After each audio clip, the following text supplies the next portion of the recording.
Elle a été témoin, enfin, en tout cas sa mère elle a été tuée devant elle. Il est tellement long, c'est un truc de dingue. What the dog doing? Pour vous dire, je vous ai même préparé un schéma pour mieux comprendre l'univers du tome 1. Coucou tout le monde, bienvenue dans ce nouveau vlog lecture et je commence ce vlog lecture avant même d'avoir commencé le roman. Franchement on peut m'applaudir parce qu'à chaque fois que je commence des vlogs lecture j'ai déjà commencé le livre. Mais en fait la plupart du temps quand je commence un nouveau livre c'est le week-end. Et le week-end je ne prends pas mon téléphone, mon ancien téléphone. En fait je me retrouve à commencer mon vlog lecture alors que ça se trouve je suis déjà à la moitié du livre. Tout va bien. Bref, sinon, dans ce vlog lecture, comme vous l'aurez pu voir dans le titre, je vais lire le tome 1 de la trilogie. Je ne sais pas comment se nomme cette trilogie, je vais faire des recherches avant de publier cette vidéo. Mais le tome 1 c'est H.16, je crois même que cette trilogie s'appelle comme ça. Donc voici, alors il est en format poche, c'est... Pour la petite histoire, j'avais parlé à une fille dans le train et elle m'a conseillé de lire cette trilogie. Je l'ai écoutée, ça me donne beaucoup... Alors elle m'avait fait un résumé, je me rappelle plus du tout, mais déjà le résumé de là, j'aime bien. Pour parler de ce livre, alors bon, je vais vous dire exactement la même chose qui est écrit... Voilà, je vais dire exactement la même chose que dans le résumé, mais en fait c'est une femme qui s'appelle je sais plus comment. Elle a été témoin, enfin en tout cas sa mère elle a été tuée devant elle. On lui a volé son identité. Voilà, donc son nom, prénom, si on a d'autres de prénoms, enfin bref, on lui a volé son identité et en fait des années plus tard quand elle grandit, c'est devenue une adulte si je dis pas de bêtises et du coup elle va tout faire pour venger sa mère, la mort de sa mère, le meurtre de sa mère et récupérer son identité, voilà tout simplement. Le tome 1 ça parle de ça. Ah oui du coup c'est dans le train, ça devait être en 2022, pas du tout, j'étais plus à l'école, en 2021, ouais. Début 2021. Et je commence maintenant parce qu'en fait j'avais pas encore le tome 1 puisque j'ai les... Ils sont juste là, le tome 2 et le tome 3 je les ai en format broché. Je voulais le tome 1 en broché. Sauf que je le trouvais jamais en broché, il était toujours en format poche. Et après je me suis dit vas-y du brin, je vais le prendre en poche et mon frère me l'a acheté pour Noël. Ce Noël là, 2024. Voilà voilà. En marque-page je sais pas, je vais prendre au pif, en stabilo aussi je vais prendre au pif. Non j'ai envie d'un rose. Voilà, j'ai vraiment pris, alors, marque-page Solo Leveling, voilà, et j'ai pris ce rose là, bon, j'avais deux roses mais j'ai voulu prendre celui-ci, voilà, voilà, c'est parti. Vous allez me détester, voici la date. Alors je l'ai commencé cette semaine, je suis arrivée au chapitre, enfin il n'y a même pas de chapitre, à la page 163, voilà le titre du chapitre si on veut. Il est tellement long, c'est un truc de dingue. J'ai du mal, j'ai énormément de mal. L'histoire elle est vachement intéressante, elle est très originale je trouve. Mais qu'est-ce que c'est long. Faut savoir que le brochet ils sont limite, en fait ils font cette taille. Les brochets ils font cette taille. En hauteur et en nombre de pages. Donc en fait ils ont dû faire ça en format poche. Donc en fait c'est écrit mais tout petit hein. Vous réalisez pas mais c'est vraiment tout petit hein. J'ai vraiment du mal, alors je suis comme ça, genre je passe 5 minutes sur une page, je ne comprends pas pourquoi. Qu'est-ce que je peux raconter, j'en ai aucune idée. Du coup sa mère elle a été assassinée devant ses yeux. On lui a volé son identité ou, enfin plutôt on lui a donné une autre identité. Elle s'appelait Théodosia Irénée ou Sarah, désolée si je prononce mal. Mais maintenant elle vit dans une sorte de château, de manoir. Et on l'appelle Lady Thora. Sa mère a été assassinée devant ses yeux à 6 ans. Elle en a aujourd'hui 16. Sauf qu'elle vit à Calvaire depuis ces 10 dernières années. Parce qu'elle vit sous le nom de Lady Thora. Même plus son ancienne identité tout simplement. Du coup elle a un peu perdu... c'est plus trop qui elle est en fait. Et sauf qu'elle vient à Calvaire parce qu'elle est un petit peu maltraitée. Sauf que, parce que le... Oh, je sais pas comment il s'appelle. Le... Terz. En gros, il y a un... Je sais pas si c'est une personne. Hein. Il y a des choses que je ne comprends pas. Je sais pas si c'est une personne ou si c'est le nom du pouvoir ou du mal-être. Je sais rien. Mais en gros, le Triant. Un truc comme ça qui s'appelle le Triant. Mais je crois que c'est une personne qui s'appelle le Triant. En gros, elle est au service du Triant. C'est-à-dire que lui, il aime bien un petit peu la maltraiter. Elle fait tomber son verre par terre. Hop, c'est bon, coup de fouet. Sauf que en fait il la maintient en vie parce qu'elle est plutôt importante, parce que en fait on lui a donné l'interdiction à elle et à son peuple. En gros maintenant la langue astréen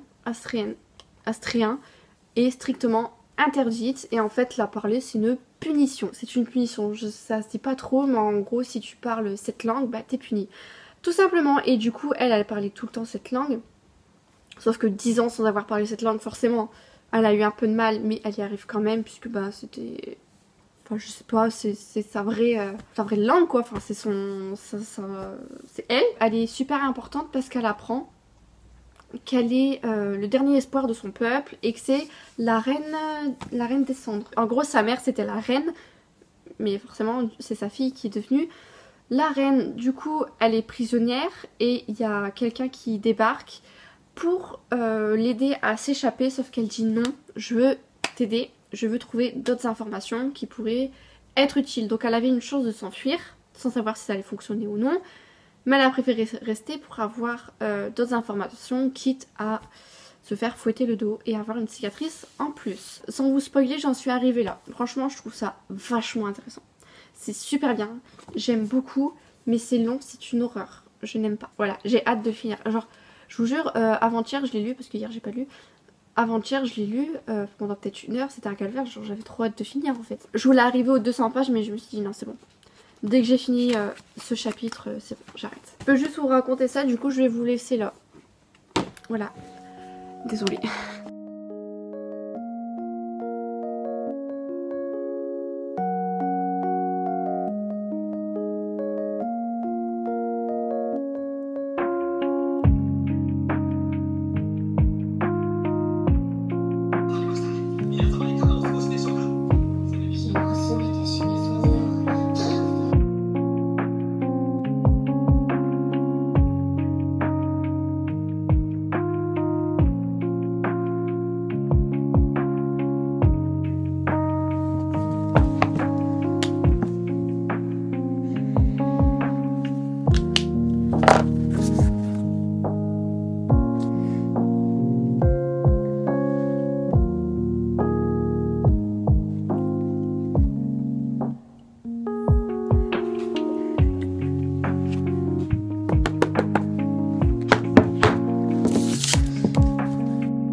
J'ai terminé le livre enfin, mais d'un autre côté, punaise, je veux trop savoir. Je surkiffe. Alors malgré le fait que ça ait été une lecture plutôt longue au début, je suis arrivée à un moment, peut-être dans les...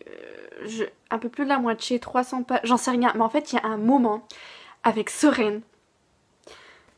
Je l'aime de tout mon cœur. Je vais vous expliquer après c'est qui, hein. Tous les personnages, je vais tout vous expliquer. Pour vous dire, je vous ai même préparé un schéma pour mieux comprendre l'univers du tome 1.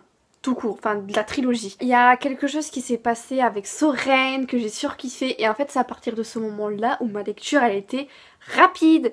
C'était un truc de dingue et j'aime trop. Je veux trop savoir la suite. Par contre, regardez mes post-it, c'est ridicule. Il n'y a pas à en avoir 6. Il n'y en a que 6. Le schéma je vous l'affiche pardon, juste ici en tout petit, mais ne vous inquiétez pas, je vais le mettre en fin de vidéo en grand. Le fond de mon schéma pour ceux qui ont lu le livre, ils vont comprendre. C'était un petit peu complexe. Même moi au début j'ai eu du mal, je me suis dit attends, qui est qui en fait? Pour parler de ce monde, il y a, comment dire, il y a un palais qui regroupe les personnes les plus importantes. Sauf que ces personnes importantes sont dans un groupe. Je sais pas comment dire. En gros, il y a le Corbignan. Et en fait, le Corbignan, si on veut pour mieux que vous compreniez, c'est le nom du groupe, voilà, du groupe, où il y a plusieurs personnes importantes à l'intérieur. Dont le Kaiser, je sais pas comment on prononce, hein, le Kaiser. Et en fait, le Kaiser, c'est tout simplement le roi du palais. Ça se trouve il s'appelle Jean-Henri, ça se trouve il s'appelle Louis, mais personne ne l'appelle par son prénom, puisque depuis qu'il est entrer au pouvoir, tout le monde l'appelle le Kaiser. Le Kaiser a une femme qui s'appelle, on ne sait pas comment, mais son nom de personne qui a le pouvoir, c'est la Kaiserin. De leur union par leur amour, ils ont eu un fils qui s'appelle Soren. Et en fait, le haut, il a une barre, c'est fait exprès, je sais plus pourquoi, mais il a une barre. Et c'est censé être le futur Kaiser, mais pour l'instant, c'est juste le prince Soren. Le Kaiser, lui, il a, si on veut, un bras droit, qui est le commandant de l'armée, c'est vraiment le best. Je vais vous lire ce qui est écrit. Donc, il s'appelle le Tien. Le Tien est le meilleur guerrier du Kaiser, donc le roi, dont il commande des armées. Il comprend l'art de la bataille, le maniement des armes, la stratégie et les massacres, mais pas les livres ni la poésie. Si on veut, c'est tout simplement le bras droit du Kaiser, vraiment... c'est son bras droit, j'ai rien d'autre à dire, c'est son bras droit. Le Tien, lui, a une fille qui s'appelle Crescentia, mais tout le monde l'appelle Lady Crescentia. C'est censé être la future Kaiserin, car en fait le Kaiser et le Tien, ils ont fait en sorte de faire un mariage arrangé entre Soren, le fils du Kaiser et de la Kaiserin, et Lady Crescentia, la fille du Tien. Voilà, donc eux deux sont censés se marier pour que lui devienne le Kaiser et elle la Kaiserin. Faut déjà que leur amour soit réciproque. Voilà, je dirai rien là-dessus. Donc eux, c'est les Calovaxiens, donc ceux que tout le monde craint. Surtout le Kaiser, c'est celui qu'on craint le plus. Ils sont tous cruels, hein, surtout le Kaiser et le Tien, mais le Kaiser il est vraiment un étage au-dessus du Tien. Par rapport à la petite fille qu'on a surnommée Lady Tora. Lady Tora, c'est tout simplement la meilleure amie de Lady Crescentia. Comme vous le savez, Lady Tora, elle a assisté à l'assassinat de sa mère. De base, Lady Tora devait mourir, mais quelqu'un l'a épargnée. Pour une raison que vous allez comprendre dans le livre par la suite. Lady Tora est amenée au palais, mais pourquoi? Vous allez le comprendre également, mais en fait ils ont tout de suite su que c'était quelqu'un d'extrêmement important pour le peuple astré, donc les Astriens. Bien évidemment, son vrai prénom qui est Théodosia Irénée Oussara devait disparaître, puisque maintenant tout ce qui concerne l'Astrien, le peuple astré, doit être banni si on veut, c'est interdit. Du coup ils ont effacé son prénom, ils l'ont enlevé pour lui en donner un autre qui est Lady Tora. Sauf que, on apprend très tôt dans le livre, hein, dès le chapitre 2, que Lady Tora c'est tout simplement le dernier espoir de son peuple astréen, puisque c'est la reine d'Astrée. Elle est prise au piège par le Kaiser qui a pour plaisir de maltraiter Lady Tora devant tout le monde, la ridiculiser, genre vraiment elle fait tomber son verre d'eau par terre, 20 coups de fouet quoi. Voilà, donc son dos il est plein de cicatrices. Lady Tora en a marre, au chapitre 2 il y a quelque chose qui se passe et c'est par la suite en fait qu'elle se rend compte qu'elle a des alliés astriens qui se sont infiltrés dans le palais pour sauver la reine d'Astrée et sauver le peuple astrien. Donc en fait ils font en sorte de l'évader.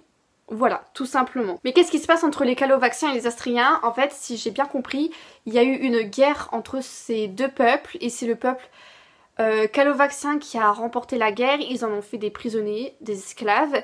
Sauf qu'il y a toujours une guerre entre eux. Enfin, il y a une guerre qui revient car les Astriens se sont rebellés grâce à Lady Tora, grâce à la reine d'Astrée qui a fait quelque chose qui a redonné un peu foi dans le peuple astrien. Voilà. Si vous avez regardé Hunger Games, imaginez-vous que c'est Katniss qui donne espoir à tous les districts pour que le Hunger Games disparaît quoi. Voilà, dites-vous que c'est la même chose. Voilà pour le petit schéma, j'espère que vous avez un peu mieux compris.